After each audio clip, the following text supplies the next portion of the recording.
కానీ మన ప్రభుత్వం ఇప్పుడు నేషనల్ డ్యామ్ సేఫ్టీ అథారిటీ వారి పర్యవేక్షణలో మరి వారు 2 ఫీట్లు కుంగిపోయిన ప్రాజెక్టును మళ్ళీ కట్టాలని చెప్తున్న పరిస్థితి ఉంది అధ్యక్ష.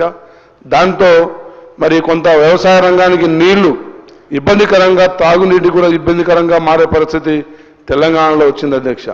కాళేశ్వరంలో, ఇంత పెద్ద కాళేశ్వరంలో 3 బరాజులు, అదేవిధంగా 15 రిజర్వాయర్లు ఉండే కాళేశ్వరంలో ఒక్క బరాజులో 3-4 పిల్లర్లకు ఇబ్బంది జరిగితే దాన్ని రిపేర్ చేయండి. రైతుల మీద కోపం పెంచుకోకండి. కేసీఆర్ గారి మీద కోపం ఉంటే, రాజకీయంగా ప్రయోజనం కావాలనుకుంటే ప్రయత్నం చేయండి, కానీ ఆ ప్రాంత రైతాంగం పట్ల కక్ష కట్టవద్దు. నింపండి, మేడిగడ్డ నింపండి, కాళేశ్వరంలో పంపింగ్ స్టార్ట్ చేయండి. వాళ్ళ 5,000 క్యూసెక్ల నీళ్లు కిందికి పోతున్నాయి. ఇది